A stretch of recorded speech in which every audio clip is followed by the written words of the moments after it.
Okay, so this is the thread, the historical thread that binds literary converts, and this is going to be very much a bit like a horse racing commentary, particularly as I get towards the end and I realise I haven't covered half the people and I'm running out of time. So with my accent and the speed at which I'm going to be speaking, good luck.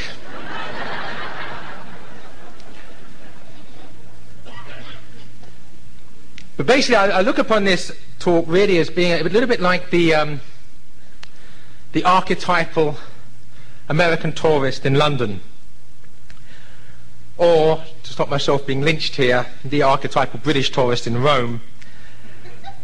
Basically, you have just one day to see everything.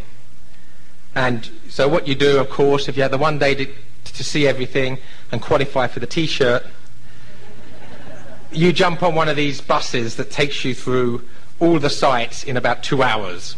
So you go past, there's the Houses of Parliament, there's the Tower of London, and eventually you see it all in 2 hours, then you say, London, done it, no problem. And this would be a bit like this with this talk, because to go through the Catholic literary revival in a talk of about 45 minutes is nigh on impossible for the best possible reasons. That is that there are so many great Catholic writers over the last 200 years that to just mention them all is going to be difficult enough, let alone say much about them. So basically hold on tight, and we're on top of the tour bus of the Catholic literary revival, and off we go. The one thing I would maybe suggest, however, that you make a point at a later date when you have more time of getting off the bus and going into the Tower of London, or going and have a proper look at the Houses of Parliament, etc. So I hope that if some of these writers capture your imagination, that you'll find time to go and look at them at leisure and find out far more about them than you're likely to today. Well, the Catholic literary revival, depending upon how you want to define it, began either in 1798 perhaps, or certainly by any stretch of the imagination with the conversion of Cardinal Newman in 1845. So it certainly began in 1845 by any stretch of the imagination. My book on literary converts begins at a completely random date in 1900, and really it's a silly date, silly time to start it, because it certainly doesn't start there. I chose that date because if you want to convince a secular publisher to publish your work, they're only interested in money. And it was 1997, so it was originally called Literary Converts of the 20th Century, which is why I started in 1900, and they just dropped off in the 20th century bit. But as I say, 1900, the conversion of Oscar Wilde is not really, is starting in the middle of the story. However, we need to go back even further, because we can't really start in 1845 without understanding what was happening that led to Newman's conversion and the other things happening in England at the time, which launched this revival. So very briefly, I want to go right back, particularly as this is a conference on the theme of history. I want to go right back to the Reformation in England, to 1534, when Henry VIII declares himself head of the Church in England. And that's, of course, the establishment of the Church of England. And, of course, in the following year, we have the martyrdom of St. Thomas More and St. John Fisher. And this was the beginning of what are called the penal times, a period of 150 years, right through to the 1680s, when it was illegal to be a Catholic in England. It was illegal to practice your faith in England. And if you were a priest, it was punishable by death. And not merely punishable by death, but punishable by a particularly slow and excruciatingly painful death, hanging, drawing, and quartering. When they basically hang you until you're not quite dead, because that would be too easy, and then they cut you down and they cut you open while you're still alive. And at some stage, when they're removing your organs to throw them into the fire, you die. I suppose if you're particularly resilient, you hold on to the final climax, which is the removal of your heart, which is then thrown on the fire. So this was the punishment of the Catholic priests in England from the 1530s until the 1680s. There are now 40 canonised martyrs of England and Wales, and 85 beatified martyrs of England and Wales from that period. And yet, this was a time of great religious turbulence in England, because you had on the one hand the Church of England doing then what it's been doing ever since, which is compromising all its principles for the sake of whatever is convenient.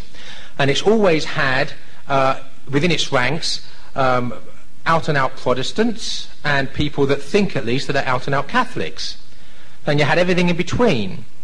And it's always been the case. William Laud became Archbishop of Canterbury, and he was an early leader of the High Church party, the Anglo-Catholics. He was beheaded as the Anglican Archbishop of Canterbury for attempting to overthrow the Protestant religion. So very, very turbulent times. In the 1640s, it led to the English Civil War, where basically the Puritans, the Calvinists, under Oliver Cromwell, defeated the Anglicans, or the higher church Anglicans, under King Charles I. So we had this period of 150 years, and it doesn't even end there. Oh, thank you. It doesn't even end there, because you have the restoration of the monarchy in 1660. Things become a little bit easier for Catholics.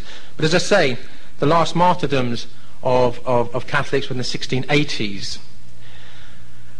And then beyond that, there was always this, they had the so-called Glorious Revolution in 1688, 1689, 1690, when James II, the legitimate King of England, was overthrown by William, Prince of Orange, who came into England with a mercenary army backed by wealthy merchants who were not over keen on the idea. James II was known to be Catholic, of the prospect maybe of all this land that these people had gained from the church over the previous 150 years being given back to the church. So before that could happen, on the assumption it ever would, but before that could even possibly happen, they overthrow him. And then from that moment onwards, you have until the next 50 or 60 years, the Jacobites trying to get the true king back onto the throne of England, and that's finally defeated in 1745 at the Battle of Culloden, when the English army defeats the Jacobite army, mostly Scots, but many Northern English were Jacobites as well, the mainly Catholic army. And that defeat in 1745 seems to have sealed the fate of England, any hope of its Catholic faith being restored. So we have a 200-year period from 1534 to 1745 of this struggle for the heart and soul of England, finally defeated on the battlefield of Culloden in 1745.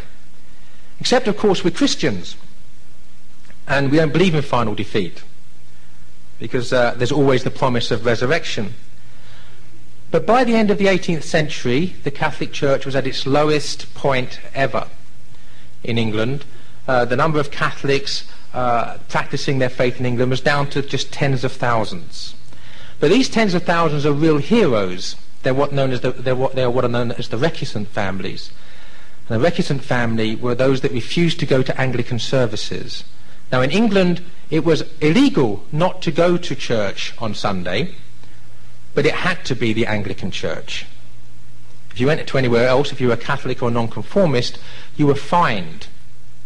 So what many Catholics did was to go to the Anglican service so as to avoid the fine, and then go to secret Catholic masses to continue to practice their faith. But the recusants were those that even refused to do that.